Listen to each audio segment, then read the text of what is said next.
अगर जिस तरह से मुझे शक हुआ है,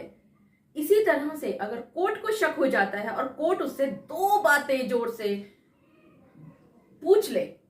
गुस्से से पूछ ले, तो वहीं पर उसकी जो शानपंती है, उसकी जो समझदारी है, वो वहीं पर खत्म हो जाएगी और वो आदमी तो अंदर जाएगा ही जाएगा,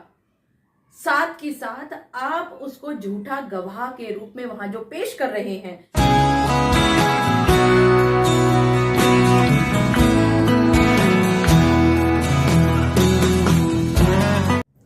मेरे पास जब आप सभी लोग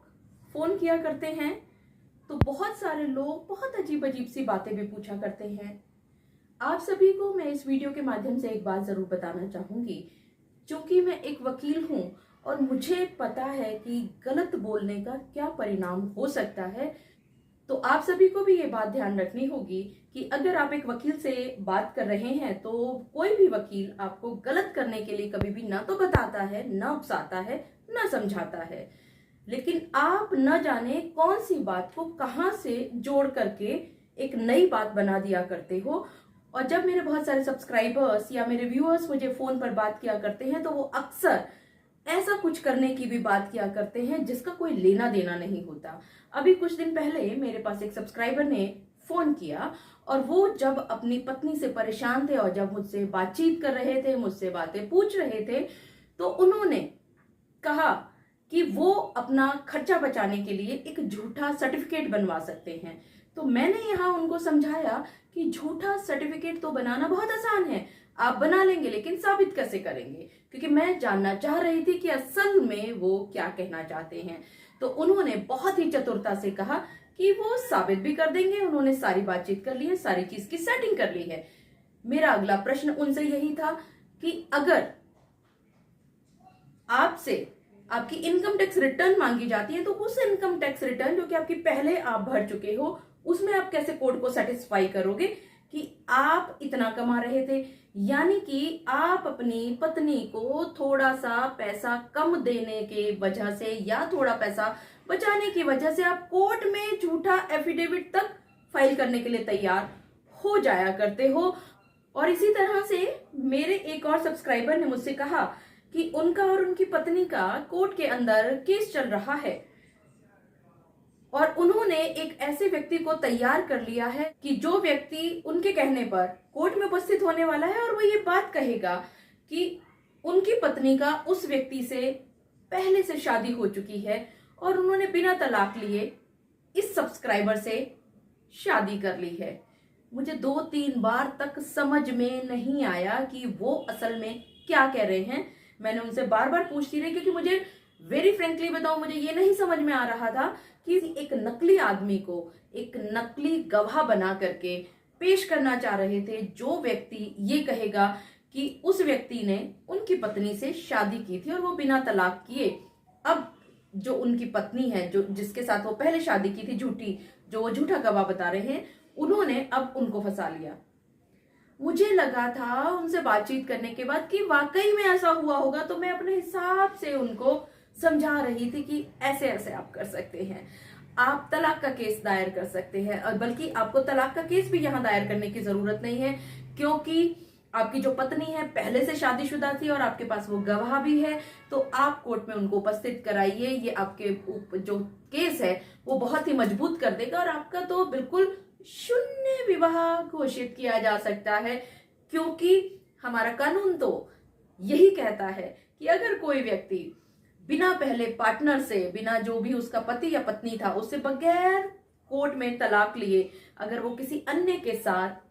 शादी करता है झूठ बोल करके, जबकि दूसरे व्यक्ति को पता भी नहीं कि वो पहले से शादीशुदा था, तो आपका ये विवाह ही नहीं माना जाएगा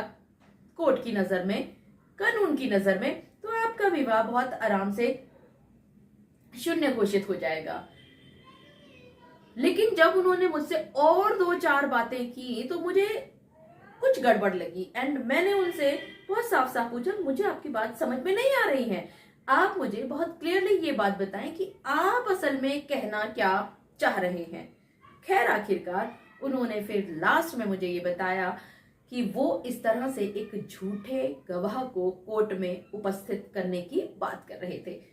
जैसे ही ये बात मुझे पता चली, मैंने अपने जितने भी सजेशन थे सारे वापस ले लिए और मैंने उन्हें कहा मैंने आपको कोई सजेशन नहीं दिया, क्योंकि आप मुझसे झूठ बोल करके जो सजेशन ले रहे थे वो उस सिचुएशन के लिए ले रहे थे जो आपने मेरे सामने रखी। लेकिन अगर आप झूठा गवाह पेश करने की बात कर रहे हैं तो मैं आपको कभी भी ऐसी कोई बात नहीं बताना चाहूंगी या ऐसा कोई सजेशन नहीं देना चाहूंगी कि आप झूठे गवाह पेश करें कोर्ट में। क्या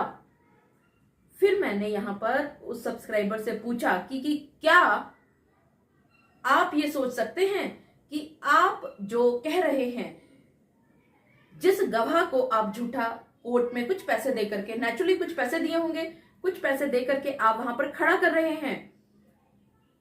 अगर जिस तरह से मुझे शक हुआ है इसी तरह से अगर कोर्ट को शक हो जाता है और कोर्ट उससे दो बातें जोर से पूछ ले, गुस्से से पूछ ले, तो वहीं पर उसकी जो शानपंती है, उसकी जो समझदारी है वो वहीं पर खत्म हो जाएगी और वो आदमी तो अंदर जाएगा ही जाएगा। साथ की साथ आप उसको झूठा गवाह के रूप में वहां जो पेश कर रहे हैं, आप एफिडेविट भी देंगे, तो जो कंटेम्प्ट पिटीशंस, जो कंटेम्प्ट आपके ऊपर लगने वाली है उसके बारे में आपने सोचा भी नहीं है कि किस तरह से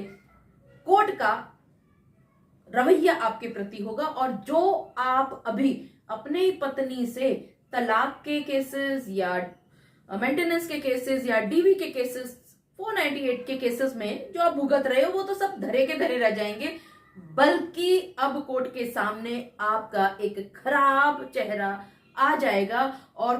कोर्ट कभी भी आपकी इस बात को नहीं मानेगा बाद में कि आपने अपनी पत्नी के प्रति गलत नहीं किया होगा, क्योंकि आप अपना चेहरा गलत दिखा चुके हैं एक बार, तो आपकी बाकी की सारी बातें गलत हो जाती हैं। और इसी तरह से वो पत्नी जिनके चरित्र पर आप झूठा लांछन लगा रहे हो वो अलग से आपको घसीटेगी कोर्ट में और आप चाहे सुप्रीम कोर्ट तक चले जाओ, आप नहीं बचने वाले। तो यहां पर इस वीडियो के माध्यम से मैं आप सभी के साथ एक बार फिर से ये विनती करती हूं कि मैं आपको जो भी सजेशंस बता रही हूं जरूरी नहीं है कि वो आपके केस में एज इट इज फिट होते हों। अगर आप चीजों को मोड़ तोड़ के अपनी मर्जी से झूठे गवाह पेश करके, झूठे डॉक्यूमेंट्स लगा करके अगर मेरी कही हुई किसी बात को भी यूज करेंगे कोर्ट में, तो आपको ही लेने के देने पड़ेंगे कोर्ट में, क्योंकि मैंने आपको एक स्पेसिफिक कंसल्टेशन इस वीडियो के माध्यम से नहीं दी है, बल्कि ये एक जनरल सलाह मैं सबको कॉमन दिया करती हूं। हो सकता है कि वो आपके केस में फिट हो सकता है कि वो आपके केस में फिट ना हो। मुझे पूरा विश्वास है कि आप सभी को मेरे आज के इस वीडियो के माध्यम से बहुत तो भली भांति ये बात पता चल गई होगी कि अगर आप कोर्ट में झूठे गवाह पेश करते हैं, कोर्ट में झूठे डॉक्यूमेंट पेश करते हैं, तो यहां पर जो आपकी पत्नी ने आप पर केस लगाए हैं वो तो कहीं पीछे छूट जाएंगे, लेकिन इसके बाद जो कोर्ट का रवैया आपके प्रति आने वाला है, कठोर रवैया, और आपकी पत्नी जब आपके ऊपर और ज्यादा